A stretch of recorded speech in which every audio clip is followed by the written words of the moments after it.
Okay, hi everyone. I'm making a quick video before I get off to do some work. Online with a student. Actually, just helping him with his application statement, and there's something about narcissism that came across my mind today. So I thought I should actually post it just before I forget about it. And I just thought about this, and it suddenly just struck my mind. That every one of us, those who have talked about a spiritual side, or I'm not saying anything about the spiritual hodgepodge, like demons or whatever. But when I say spirit, I don't necessarily just mean like a ghost or a devil or demon possessing the person, taking control of him or her. But I think the idea of a spirit, it can be something more, how would I say? Yeah, it can be something more physical, scientific, or even psychological. What do I mean by that? Because that the ancient Greek word for demone, demone is a Daemon. Okay, it actually means something like it's the word mean for demon, but it actually refers to something like a particular energy or something that takes control of someone. So of course, in the very ancient sense of the word, it was literal as well as metaphorical. But in a very modern psychological sense, you know that actually in the book by M. Scott Peck, he actually suggested exorcism as a means to get the evil out of someone, provided that he or she is actually willing to go through the exorcism. He didn't mean it in just a spirit, the sense of demonic possession, but he was also referring to a psychological evil that actually takes control of someone. So that is the so-called spirit. And I think that in the case of narcissists, especially some of them or most of them, there is the spirit of Herod. Herod, the Herod, the character of Herod. What I mean by the spirit of Herod, that's okay. That character of Herod in the Bible. There's a full name to all these Roman emperors, but during the period when Mary, the Virgin Mary, and Joseph had the baby Jesus, yes, before he was born. There was a reason why Joseph had to actually marry Mary instead of just divorcing her or just leaving her by herself, because in that kind of society she would have been stoned or killed for simply just being a virgin, a so-called woman who has not been married but getting pregnant just like that. And people would just think that she had a baby out of wedlock, and when in actuality she had that baby by some miraculous intervention of God. And that on top of that, the reason why he had to marry her, obviously he was trying to protect her, and he was doing everything to protect her. And but something about that, the character of Herod, for those who have read that story in the Bible, Herod had actually heard of the prophecy from the east, about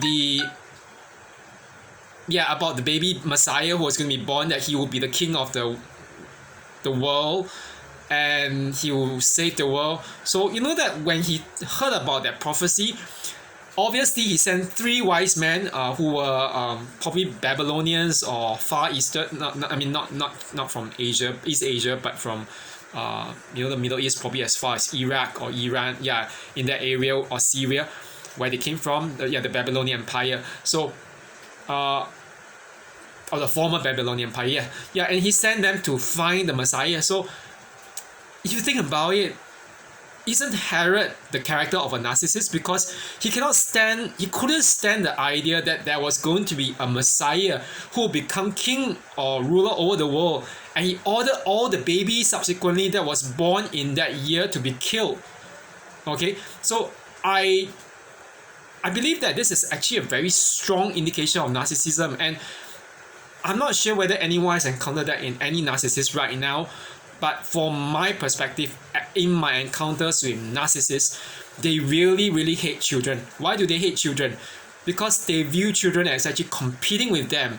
Okay, I mean, of course, some people will say, oh, but there are some narcissists who groom children and whatever. Yes, they groom children only because they see them as extensions of themselves. So in this way, that children that they groom as extension of themselves is only second rate because they further the will of the narcissist. So yeah. So the thing is that most narcissists are actually overtaken or controlled by a spirit which I call the spirit of Herod. Okay, I don't mean that the spirit of the King Herod or the Roman Emperor Herod is possessing them, but I mean that they definitely do not perceive children as anything but competitors for their supply. Whatever form of supply, whether it could be attention, love, money, power. Because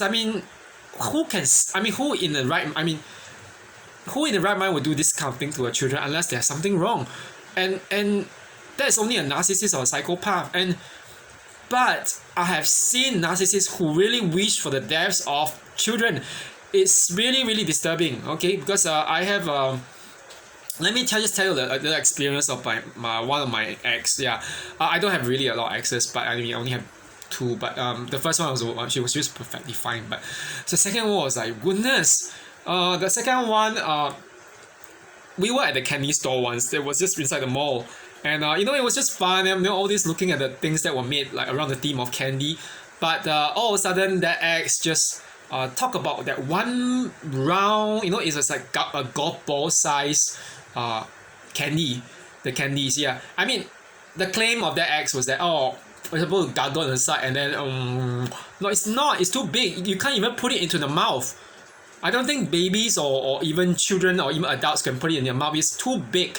Okay, you have to actually break it up into very small pieces before you actually chew it or bite at it.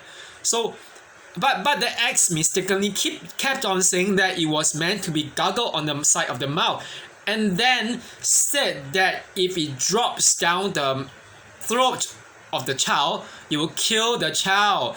And guess what? Someone, the ex narc, okay, I don't want to name the person, I don't want to mention whatever, but was smirking with a kind of expression like ha ha ha ha ha, like it wasn't like loud ha, but it was like I can't tell you how happy I am that someone has died. But this is a child we are talking about, someone who is like, it doesn't matter what religion you believe in or what faith you are.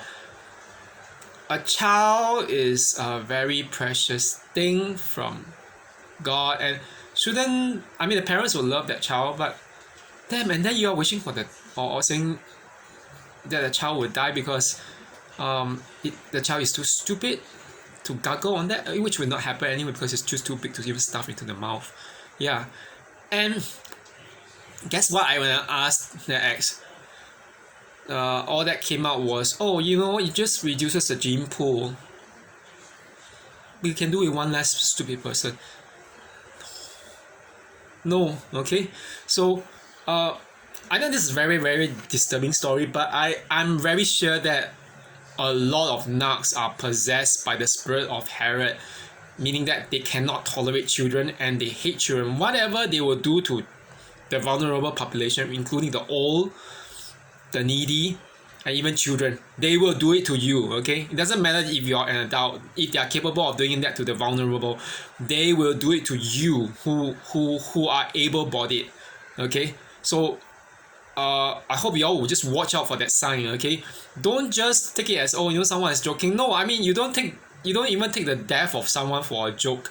Of course, if the person is a criminal, the person is like evil, if you die, fine, whatever. I think God is just exercising some justice, but not with innocent people, not with children. I don't know what these children have done to actually garner such hatred from that narc, but I am very sure that narc was possessed by the spirit of Herod. Okay, so anyway, that's it for now. I'm gonna go and do some work, and I think my students gonna call me soon. And yeah, so anyway, I hope everyone has a good remaining weekend, okay, or what's left of it. Okay, thank you. Bye bye.